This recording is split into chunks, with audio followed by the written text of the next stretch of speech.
In this lecture, jokingly, kind of not jokingly, we could call this an opinion piece.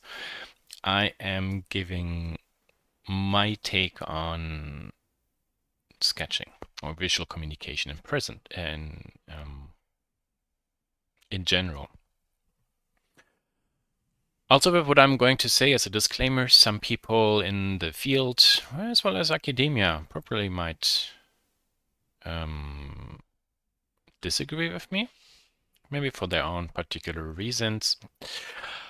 And that's also fine. I mean, this is part of the creative field. We struggle, we fight with each other. But I consider myself kind of like a pragmatic educator and designer. What really makes me interested in education was the process of learning and growing, evolving. And while I very much value tradition and cultural heritage, I'm also very interested and curious about where we are going to. What's our future? And this applies also to the practice of presenting, visual presentation, let's say here in interior design too. So why do we do visual presentation? Why do we do sketching? Well, sketching is the process of putting some ideas down on paper. For myself, during brainstorming, um, to explore ideas rather quickly and fast and dirty. When I meet with a client, I don't have much time. Maybe the client doesn't really have the ability to visualize in their mind what I'm talking about. So I can put on paper some lines down to help the person understand what we're talking about. I can start to facilitate a discussion. And then we have various levels of refinement and various tools we could use. And this is kind of like where I see um, a healthy skeptical approach to how visual presentation some people or do or how it's taught or what we can see also in YouTube versus let's be realistic about one thing. While we would love to do everything, everything also takes time. And as professionals, we would like to be paid for our time. So I think the premise of romanticizing with particular traditions or how stuff is done is kind of wrong. We should rather embrace in what tools do we have to get the job done and make a living from what we do. And this is not about cutting corners. It's about simply as creative people working efficient. So let's take a look at some of the images I have here. Now, as I said, let's say I sit down with a client, pen, paper, few minutes, and there's something sketched out. Very simple, plan view, no perspective. This is easy to do. This helps very quickly to give the client an understanding of what we're doing.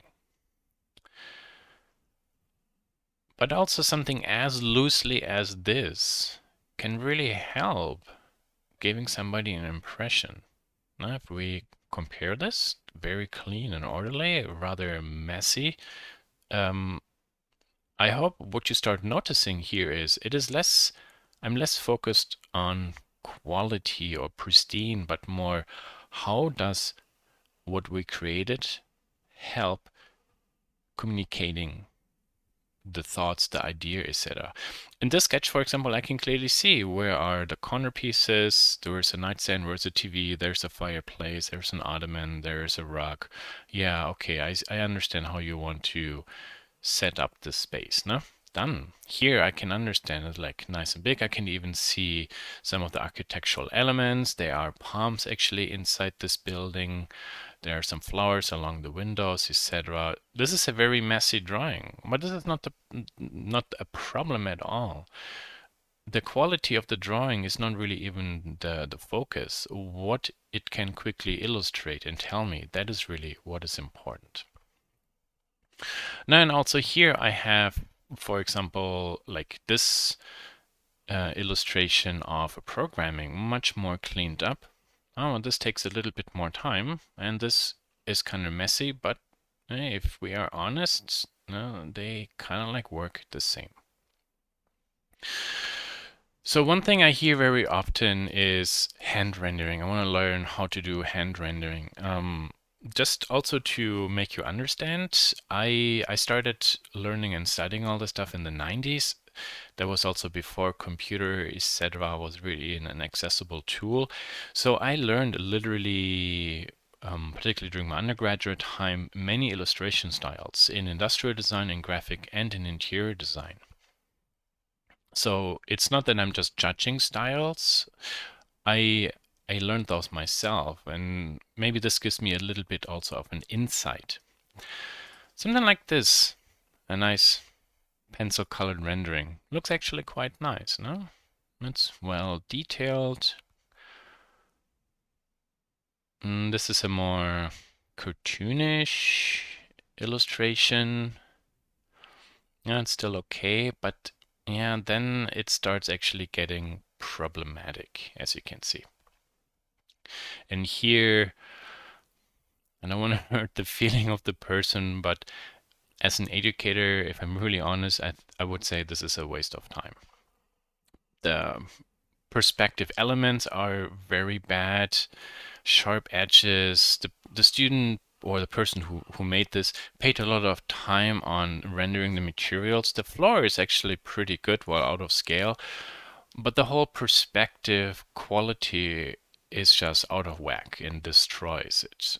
What I'm trying to point out, and again, I don't want to hurt the person's feeling who did this, but what I want to point out is if you lack certain drawing skills, you can, like here, spend a lot of time on the materials, but it's not going to make the drawing actually look better. It literally, as I said, is just a waste of your time. And to do something really good, so what's a good drawing? That is what I would consider our top-notch interior design or architecture space illustrations. I mean, look at this. It's on canvas, colored pencil, and liquid gouache for their burning highlights. I did this also a lot for jewelry design when I studied it, because you can, and these drawings just look really great. But you do not do something like this in a minute. They take time. And particular in interior design, when I do something like this, I'm not generating a final product. I do this to make variations quickly because I'm planning through ideas. So this is a much more functional option than doing something like this. This looks nice and clean. Maybe I can do this at the end when everything's done and have some spare time, and the client wants to have some images to frame. And we'll talk about this later. And there is also an industry for generating high quality visualizations too, but not everybody also has the money for it. And here, this is an interior design rendering only done with marker. That's also pretty good, but you notice that these two actually, they are kind of simplified. They leave things out already. While now here a little bit too on the left side, but here and there, yeah, that's probably 2-3 hours. Let's say you work like 6-8 hours a day, so you make 2 drawings, 3 drawings, a day's gone. So it's crazy. So let's again take a look at this. Amazing work, and then again, I'm sorry, but these are just childish. The reason why I picked this image too is also the person who did this tried to simulate the material a little bit, and also leaves details out. But because this is also done with markers, and that is another issue with real tools. I have around $320 of markers in the basement, and they're all dried out because the color palette is just not that great when you have other options to do. And also with colored pencils, you're limited to creating the tones you want based on what you have. And much more frustrating, let's say something like this, you make one mistake and dang, that drawing is destroyed. For me, when I was a student, but also when as a professional, this is one of the most irritating part of working with real material. This emotional stress, do not make a mistake. Because I also really like working very clean and precise. So that's maybe my issue, my fault. But again, I see this as I'm making illustrations or visualizations to communicate a story, not to prove myself that I can master a piece without making error. So I want to have a process that allows me to be flexible. So let's take a look at very simplified illustrations. Again, the key is we want to talk about our space. We don't want to show, hey, I can spend 6 hours on making a drawing. It's more about here's the space. I thought about these materials. Here we can see this is a fluffy carpet. We have 2 side stands, preferably with a white lacquer finish, glossy, and we have matching wooden veneer panels on the wall and the drawer. We can even see the type maybe of the fabric being used. And you see the rest is all left out. Again, there's an image I pulled from the web. Actually, this one's from 123 RF, as you can see. But it is very simplified, yet it totally tells us what we're trying to do. No? So going maybe back to here. No? So this is like super quick. Okay, then let's go maybe one step further, make it a little bit cleaner, which is also good. But there's still, if you take a look at the lamp, there's still a certain level of looseness and error in it. This natural error can be good. Since I mentioned error, but two obvious arrows like the ellipses these are circles. These are actually not ellipses. So the perspective foreshortening got completely ignored here. That makes it stick out like super wrong here.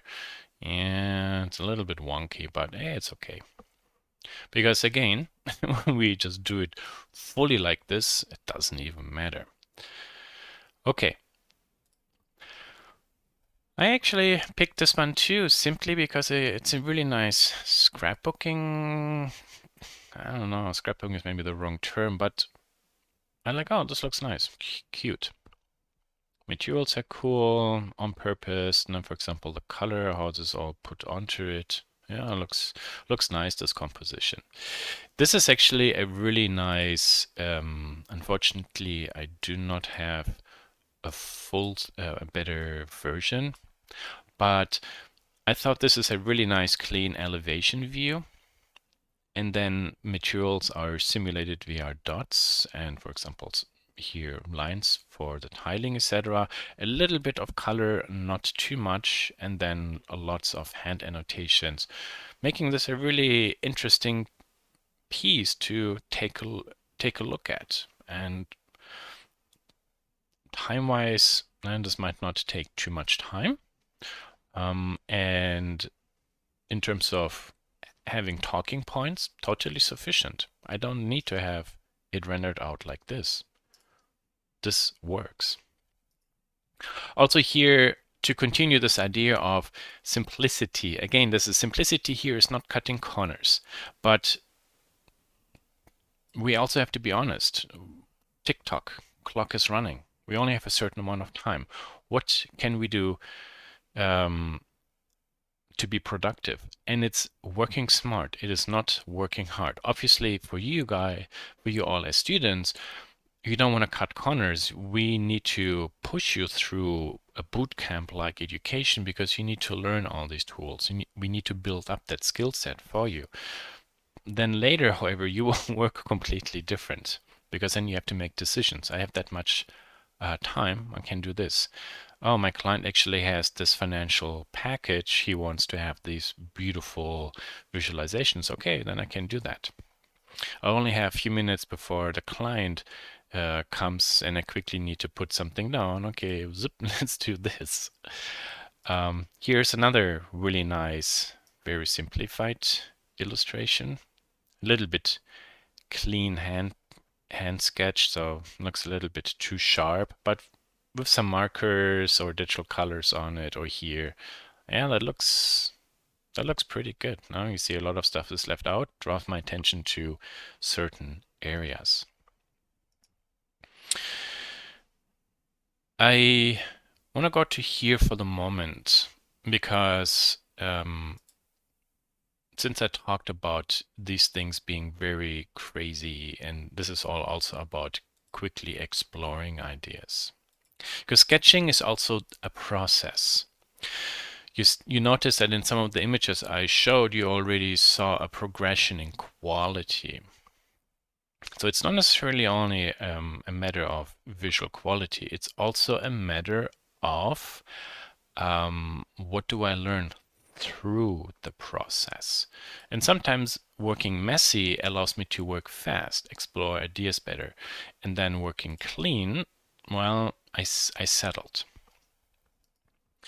onto a design and I've executed. For example, here I just picked some interesting photos of paper models, which can look pretty cool as piece of art on the wall.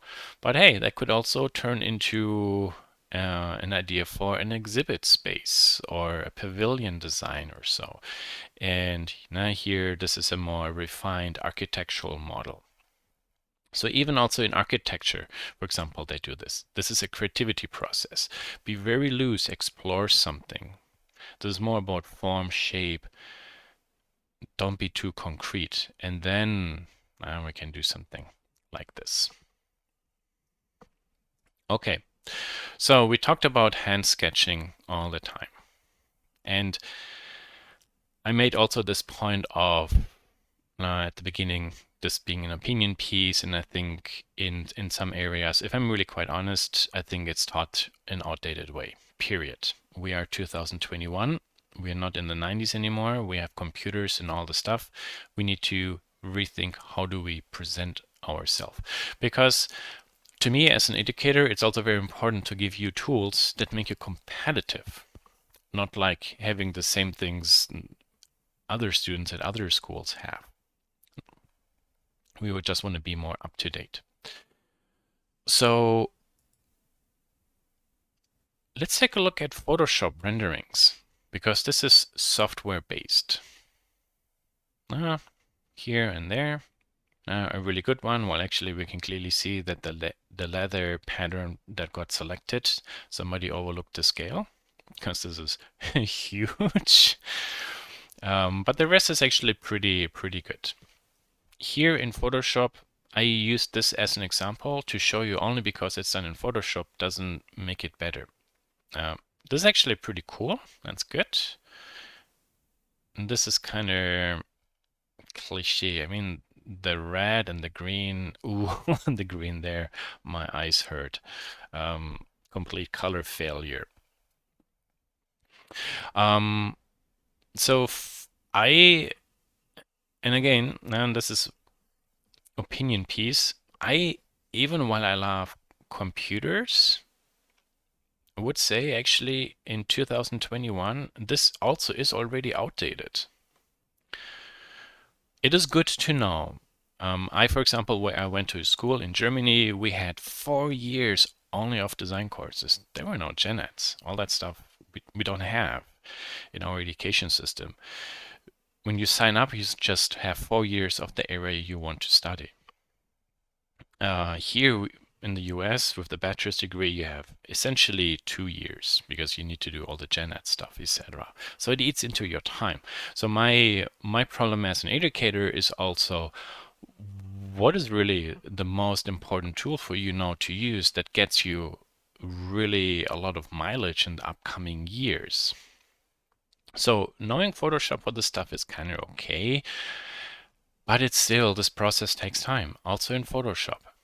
Yeah, I can move around things a lot more, but even this for me is actually outdated. Where Photoshop actually can be kind of cool is if I do something like this. I find some good photos or I create some collages. You can see the baseboard. This is all actually perspectively distorted to fit into this view. This is kind of interesting, even with the issues of not having perfectly cleaned everything up. There you can see there are some border issues, particularly with the flowers. But yeah, I can create an impression. I like this actually even more because it clearly looks like a collage. But it's an interesting application of Photoshop. We try to find 2D images and then try to create a perspective view. Much more interesting than this stuff. Because honestly, here's the thing. This is the way how I would do I work today. We sketch on paper. Also here we can do quick illustrations. This stuff doesn't take much time. Learning how to draw takes time, obviously. So your first drawings are kind of slow, but then they get good. This is really nice. But then after this, we jump into something maybe like this, but we don't really do this anymore because let's be quite honest, we can use a 3D program. Here I just use a screenshot from Sketchup. I can now explore, contextualize space, material, architectural elements much more precisely, much better. Even here I can actually work rather simplistic, block out ideas before I really go into the itsy bitsy tiny gritty parts. And if I need to have then a plan view or elevation view, yeah, okay, I just switch into a render program and just render it out, either like perspective, or for example here, this is now a 3D model, bird's eye view, but I could use the camera, set the camera to orthographic, look straight down, and then honestly, this would look like this. But I generate this from my 3D model. My opinion, a much more productive and appropriate method to do, because I can make everything look much more realistic. Here's actually one thing to talk about realism. The problem is if I give this to the client directly, the client might say, "Wow, I love it. You're a done designer. I don't want you to do any more work," which is why it is actually really good, to be quite honest, to at the beginning only do something like this. We simplify stuff to just help the client not to fall in love with the quality of 3D rendering. I can do this for myself. Also in my practice on designs, when we present to a client, for example, a lot in furniture design, they get just preliminary models. They don't get really good looking models simply to prevent them falling in love with the stuff. Let's go back to SketchUp one more time, because it's also a very interesting subject, because I talked about also in SketchUp, we can model rather fast and block stuff out in a more explorative way, and then we can detail things more. I mean, definitely this person here made some wall thickness issues that looks kind of very flimsy and breakable. But I can move things around and explore it. And then when this is good, and this is also why architects sometimes use actually something like SketchUp, or they do something like this. They just explore ideas before then they go into the grunt work and doing the construction documents. Now that is now what we do at the end. And then we can also go into Revit. Revit is amazing, or is one of the many building information modeling programs on the market. It's just only one. Here in the US, very popular. In Europe, for example, ArchiCAD is also very popular. But in AutoCAD, and this is the downside and why I as an educator would always should suggest to you never go in there directly. don't skip the sketching is simply because this here requires you to work very precise, you completely will cut out the explorative phase. So you jump basically from maybe the initial sketch, okay, I love it, and here's my final design. And everything in between you cut out. That is maybe actually why you hear this argument a lot in industrial design. Faculty say, well, students should learn how to draw first before they go into computer software and do CAD. And that is kind of wrong. When I teach it, it's very easy to tell students, look, for this project, you need to make 10 drawings. And now I want to have two concept models. And now I want to have a final refined model. Use every tool appropriately. And yeah, that basically is everything I wanted to talk about. Now, in a summary, my last word, stuff like this looks amazing. But if you can't draw this way and your stuff looks more like this, not a big deal, it's fine. But try to shoot for something like this. And another thing also to understand drawing, learning how to draw good takes time. But everybody can get you there. In particular today with an iPad and programs like Concepts or Procreate, Infinite Drawer or Sketchbook Pro, we have all the digital tools to draw and digitally and explore even design variations. And sooner or later you will see your drawings will come better.